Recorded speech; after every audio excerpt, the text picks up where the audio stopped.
Rien ne l'exprime mieux qu'un adage des gens de l'Équateur. Beto fait boler Iwo, le caoutchouc et la mort. En 1920, le Congo compte 10 millions d'habitants.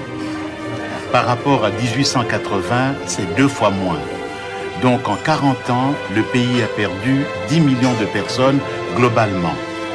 Mais dans certaines localités, les pertes s'élèvent à 60, 70, 90%. Donc le caoutchouc a été la catastrophe. Jamais les peuples du Congo n'avaient connu un désastre pareil. Moi, je dis que c'est une fausse information parler des 10 millions de morts des suites des caoutchoucs lors du pouvoir colonial léopoldien. C'est une fausse information que le professeur Eli Kiambokolo est en train d'affirmer. C'est une façon de détruire l'histoire. Nous devons savoir que avant même l'époque coloniale, il y a eu l'esclavage, il y a eu la traite de l'homme noir par les Afro-Arabes sur le sol congolais. Il y a beaucoup de nos populations ont été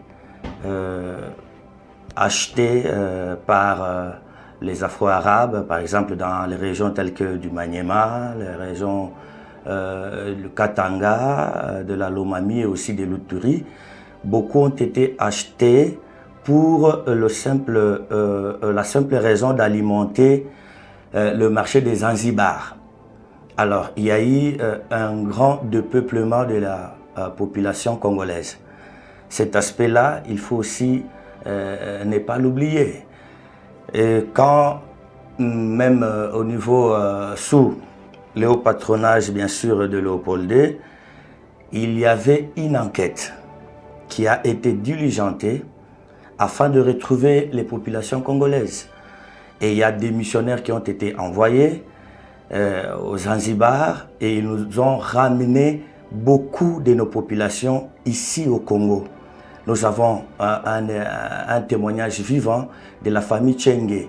C'est une famille qui vit ici à Lubumbashi, en République démocratique du Congo. Et leur arrière-grand-père a été racheté par les missionnaires et ramené au Congo. Alors cet aspect-là, c'est un aspect qu'il faut beaucoup aussi tenir, parce que lorsqu'on dit directement que le dépeuplement constaté en 1920 était dû au fait que le régime léopoldien tuait les populations par rapport à l'exploitation du caoutchouc, ça, je m'inscris en faux. Je n'accepte pas cette information. Sincèrement, rien du tout, à part ce qui est écrit. Tout ce que je sais, c'est ce que j'ai lu dans les livres d'histoire. Mais quant à dire l'histoire racontée par un membre de ma famille, malgré que mon grand-père, vous allez lire là aussi, avant du temps de Léopold II, lui, il n'a pas connu Léopold II comme tel, mais c'est du temps de Léopold II qu'il a été délivré de main des Arabes qui l'ont fait esclave. Oui.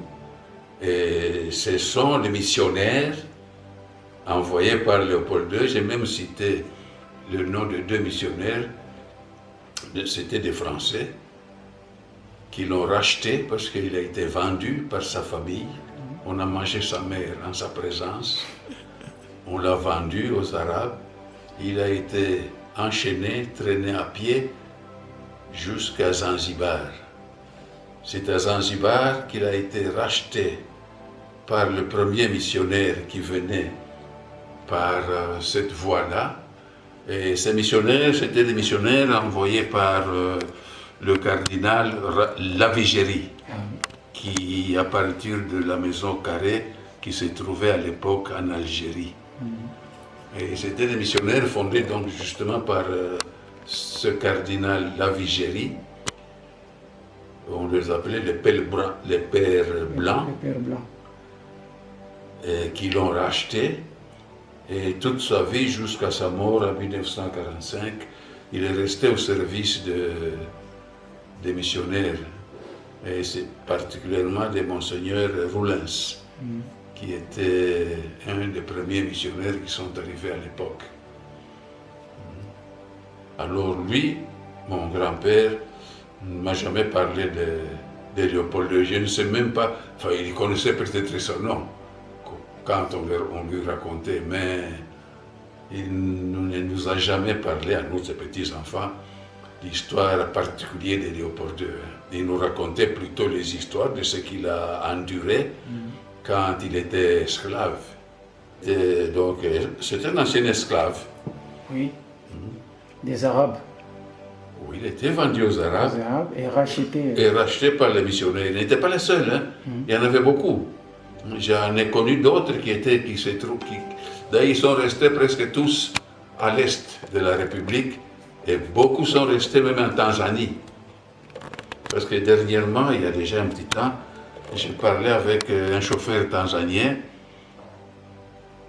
et il m'a dit non, il y a beaucoup de Bakusu qui sont là chez nous, et ce sont ces anciens esclaves qui ont été donc libérés et qui n'ont pas voulu rentrer chez eux.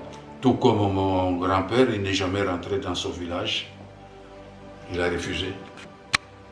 Parce que les Batitera sont des gens très féroces. Écoutez, les missionnaires comme...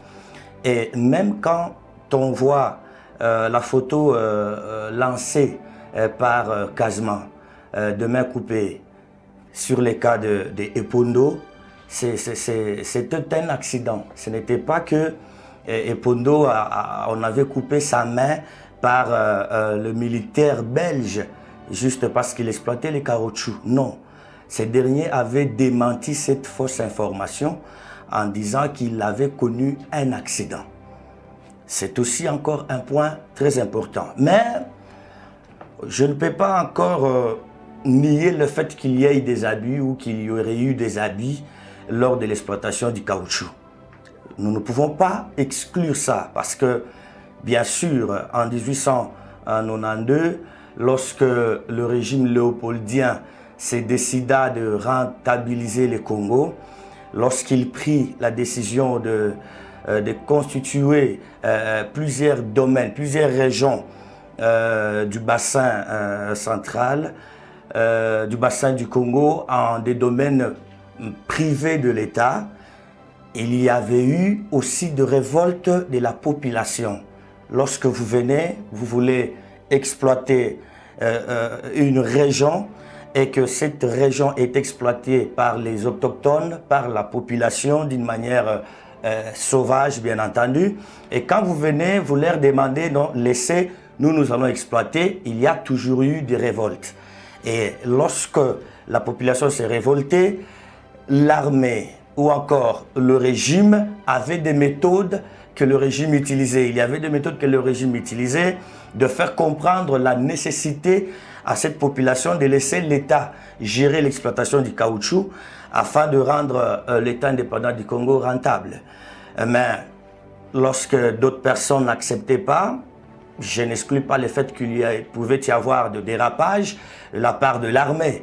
Mais cela ne veut pas dire des Congolais qu'on a constatés comme dépeuplés en 1820 étaient dits par le fait de l'exploitation du caoutchouc. Ça, c'est faux. Alors, nous devons bien revoir cette affirmation-là afin de donner une histoire vraie de notre nation, une nation qui attend le meilleur demain. Il faudra aussi lire les démographes, parce que, par exemple, le démographe Anatole Romaniuk, dans sa présentation ou dans sa communication, bien entendu, présentée du 26 au 31 août en 2013 à Bouzan, il a fait savoir que le dépeuplement de nos populations était dû aussi aux maladies. Il y avait des maladies vénériennes qui avaient frappé les Congolais. Et la femme congolaise, à une certaine époque, était devenue stérile. Donc, la femme congolaise ne donnait plus d'enfants. Alors, comment voulez-vous dire que vous avez une femme qui ne donne pas d'enfants pendant un grand moment et vous voulez que les populations augmentent? C'est inexplicable. Cette maladie-là, ou ces maladies vénériennes qui étaient à la base de la dénatalité, ont aussi causé le dépeuplement de la population. Selon les rapports publiés en 1955 et 1957, ces rapports-là révèlent qu'il y avait même certains chefs locaux qui réclamaient que leur population n'augmentait pas. Leur population n'augmentait pas et les chefs locaux avaient besoin de produits qui pouvaient faire de sorte que la femme congolaise devienne féconde. Donc, il ne faut pas aussi exclure cet aspect-là. Donc, tous les dépeuplements constatés, il y a plusieurs aspects qu'il ne faut pas oublier. Mais il y a le démographe congolais, le démographe Séraphin Kondo, qui a d'ailleurs révélé dans sa communication présentée en 1987, il a même dit que c'était grâce à l'arrivée de l'homme blanc qu'il y a eu un peu, qu'on a mis fin à la traite de l'homme noir. Et à cette époque-là, avec la médecine moderne qu'apporta l'homme blanc, il a réussi à combattre les maladies qui frappaient les populations, qui causaient d'ailleurs beaucoup de morts, par exemple les pianes, il y a aussi la lèpre, il y a le paludisme. C'est grâce à la médecine apportée par l'homme blanc qu'on a pu obtenir l'éradication de toutes ces maladies-là. Et d'ailleurs, le régime léopoldien a beaucoup combattu tout ce qui causait le dépeuplement afin de trouver une main-d'œuvre importante qui devrait servir l'État indépendant du Congo afin que cet État soit rentable. Il faudra aussi lire aussi le juriste congolais qui vit à Lubumbashi, le maître Marcel Yabili. Il a aussi fait de critiques historiques très importantes sur le plus grand fake news dans son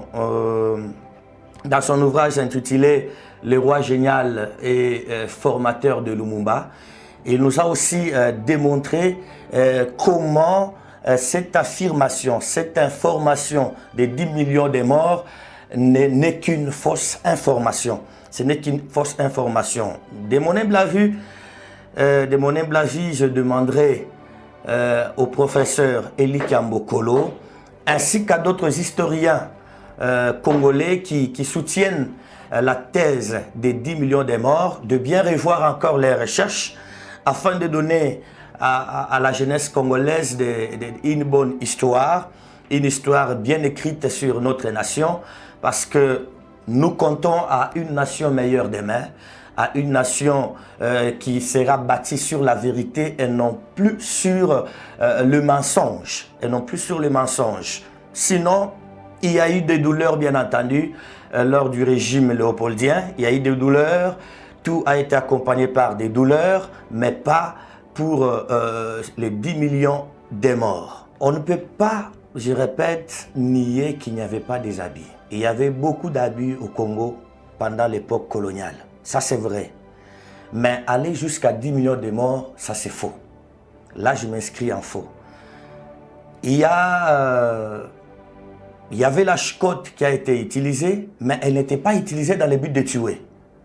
La chicotte était utilisée dans le but de pousser les Congolais au travail. Ça, il ne faut pas oublier. Cette chicotte était utilisée pour stimuler la personne à travailler. Alors, la chicotte là n'était pas utilisée dans le seul objectif de tuer. Ce n'était pas ça la raison de la chicotte.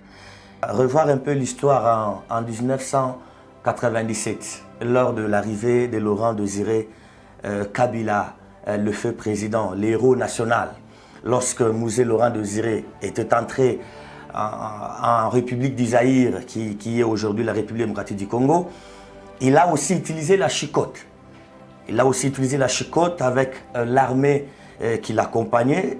C'était dans le but de redresser les Zaïrois qui étaient trop têtus et qui ne comprenaient pas facilement, qui n'obéissaient pas à la loi facilement, qui se comportaient de la manière qu'ils voulaient. Et cette chicotte-là a été utilisée pour remettre le Congolais dans sa voie. Mais il y a eu aussi des morts par rapport à cette chicotte-là. Il y a eu aussi des morts. Alors, c'est presque la même méthode qu'avait utilisé le régime léopoldien à l'époque pour remettre les Congolais à sa place, l'imposer à obéir à la loi. C'est une culture congolaise, même maintenant elle existe. Les Congolais obéissent difficilement à la loi. Les Congolais ont été toujours prêts à s'imposer ou à s'opposer à ce que l'État dit, même si cela va dans son intérêt. Alors, cette méthode-là a été aussi appliquée lors du régime léopoldien, mais ce n'est pas pour dire que ces 10 millions de morts ont été causés juste par cette méthode-là. Là, je m'inscris en faux et je refuse catégoriquement cette affirmation donnée par le professeur Eli Kiambokolo. D'ailleurs, il y a aussi quelque chose qu'il ne faut pas que l'historien congolais oublie. Il ne faut pas que l'historien congolais oublie. Il ne faut pas aussi tout rejeter en bloc, même le bienfait de l'homme blanc. Il ne faut pas tout rejeter en bloc. Bien sûr, nous avons des douleurs, mais il ne faut pas tout rejeter en bloc.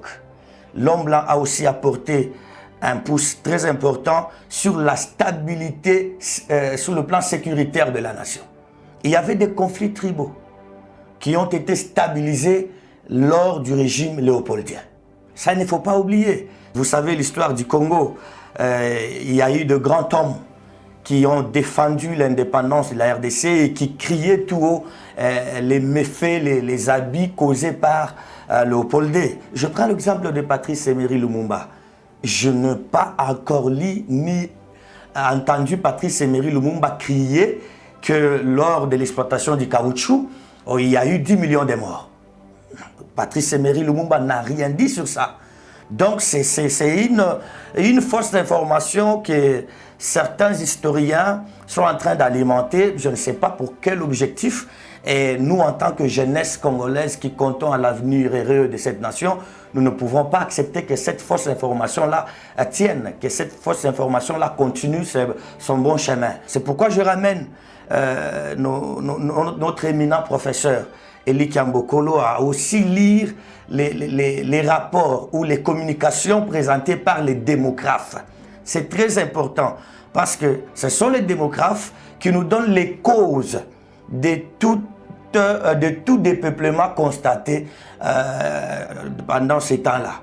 Et si lui, il s'attelle à affirmer uniquement qu'il y a eu 10 millions de morts, il y a eu de catastrophes lors de l'exploitation du caoutchouc, alors qu'il nous aide alors, nous, la jeunesse congolaise, à comprendre sur quels moyens, sur quel instrument il avait compté la population d'avant la colonisation et pour comparer à celle d'après la colonisation, surtout à l'époque léopoldienne.